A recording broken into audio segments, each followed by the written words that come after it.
राष्ट्रीय घटनाओं का अर्धवार्षिकी।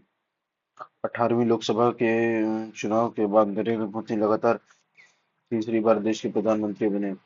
18वीं लोकसभा के चुनाव में राष्ट्रीय जनतांत्रिक गठबंधन एनडीए की जीत के बाद बीजेपी के वरिष्ठ नेता नरेंद्र दामोदर दास मोदी 9 जून 2024 को लगातार तीसरी बार प्रधानमंत्री की शपथ ग्रहण की।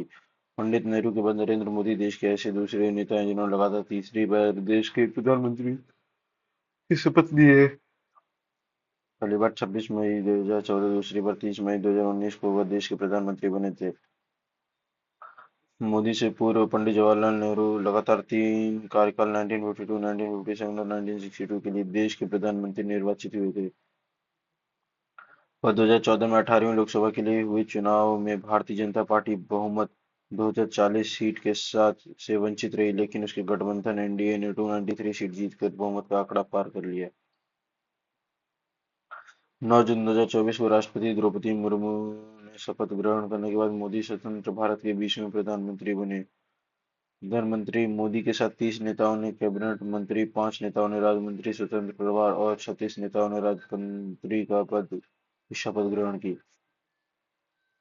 प्रधानमंत्री के शपथ ग्रहण समारोह में नेबरहुड पॉलिसी तथा सागर विजन के तहत पड़ोसी देशों के नेताओं को बांग्लादेश की प्रधानमंत्री शेख हसीना, श्रीलंका के राष्ट्रपति रणिल विक्रम सिंघे, भूटान के प्रधानमंत्री शेरिंग तोबगे और सोशलिस्ट के उपराष्ट्रपति अहमद शेल्शेस के उपराष्ट्रपति अहमद अफीक, मालदीव के राष्ट्रपति मोहम्मद मुइज़्ज़ू, मॉरिशस के प्रधानमंत्री प्रविंद जगन्नाथ तथा नेपाल के प्रधानमंत्री पुष्प कमल दहल प्रचंड को आमंत्रित किया गया था। मोदी के नेतृत्व में गठित एनडीए की सरकार में सहयोगी दल में तेलुगु देशम जनता दल यूनाइटेड, शिवसेना,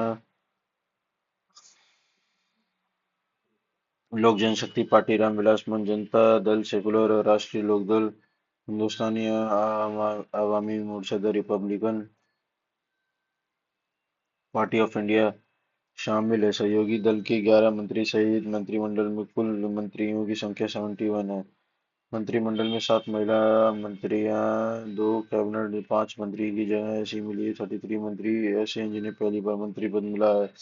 मोदी 3.0 में 27 मंत्री, अन्य पिछड़ा वर्ग 10 मंत्री, अनुसूचित 5 अनुसूचित जनजाति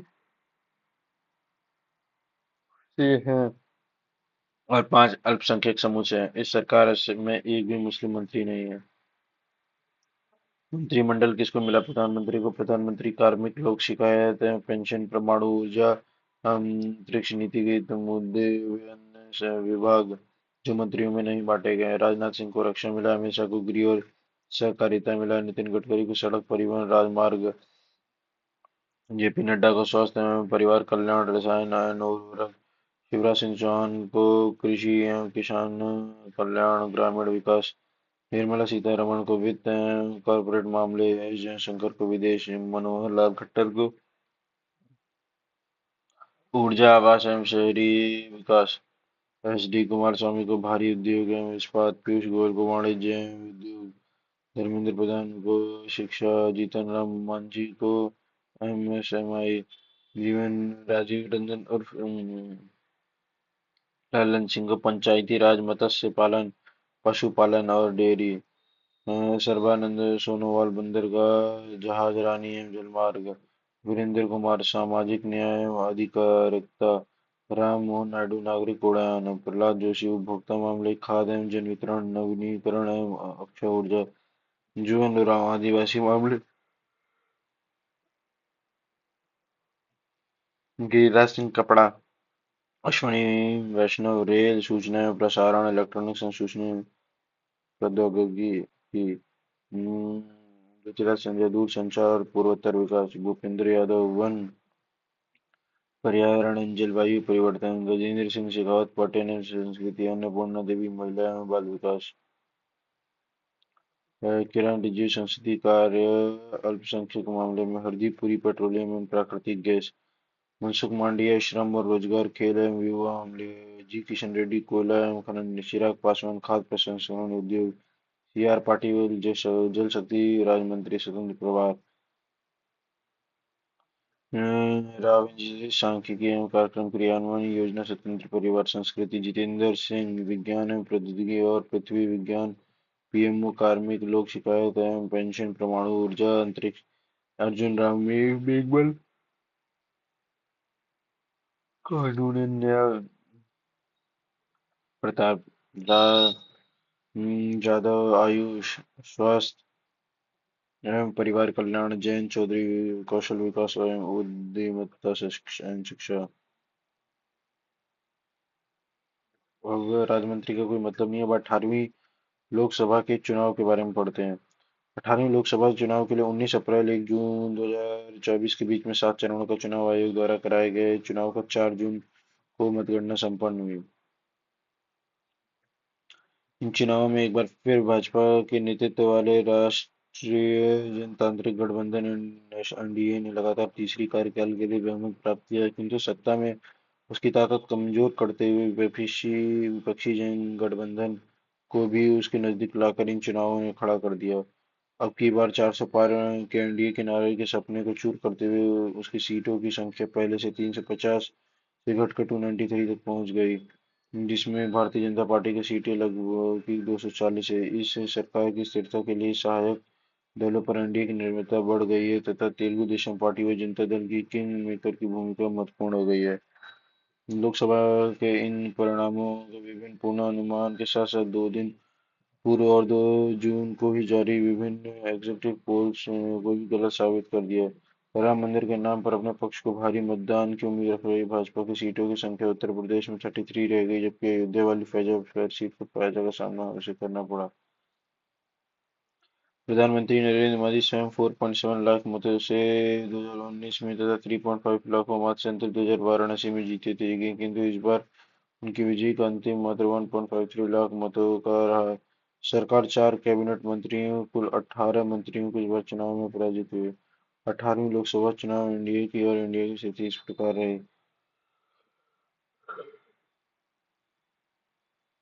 भारतीय जनता पार्टी के 240, तेलुगु के 16, जनता यू के 12, शिवसेना के 7 और एनडीए में कांग्रेस के 99, समाजवादी पार्टी के 37, मकमा 4, ऑल इंडिया तृणमूल कांग्रेस 29।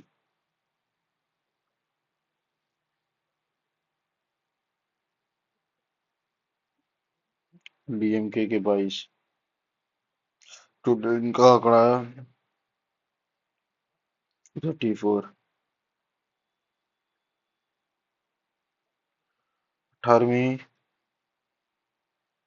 लोकसभा चुनाव में जुड़े महत्वपूर्ण तथ्य। सूरत निर्वाचन क्षेत्र में भाजपा के मुकेश दलाल 18वीं लोकसभा के हेतु निर्विरोध निर्वाचित हुए। उत्तर प्रदेश के कौशाम्बी जिले के क्षेत्र में 8 में से निर्वाचित समाजवादी पार्टी के पुष्पेंद्र सरोज 18वीं लोकसभा के सबसे युवा सांसद, अभी उनकी आयु 25 वर्ष 3 माह है। बिहार में समस्तीपुर में लोजपा रामविलास पासवान के टिकट पर निर्वाचित शांभवी दूसरे युवा सांसद हैं, जिनकी आयु 25 वर्ष 11 माह है। भाजपा में शंकर लालवानी इंदौर के रिकॉर्ड में 11,75,000 मतों के अंतर से यहाँ निर्वाचित हुए। वहीं उत्तर पश्चिम मुंबई में शिवसेना के टिकट पर निर्वाचित रविंदर वायकर ने केवल 48 मतों के अंतर से विजय को इस चुनाव में दर्ज किया। असम के जेल में निरुद्ध कट्टरपंथी खालिस्तानी अलगाववादी अमृतपाल सिंह सिद्धू जेल में रहते हुए खंडूर साहब पंजाब निर्वाचन क्षेत्र से निर्दलीय उम्मीदवार में लगभग 2 लाख मतों से अंतर से चुनाव जीता। वह दिल्ली के तिहाड़ जेल में बंद कश्मीरी अलगाववादी निर्दलीय उम्मीदवार अब्दुल रशीद ने कश्मीर के बारामूला सीट से नेशनल कॉन्फ्रेंस में अमर अब्दुल्ला को 2 लाख अधिक वोटों से हराया। 18वीं लोकसभा के लिए निर्वाचित 543 सांसदों में 74 महिलाएं हैं, जबकि पिछली 17वीं लोकसभा में निर्वाचित महिलाएं संख्या की 74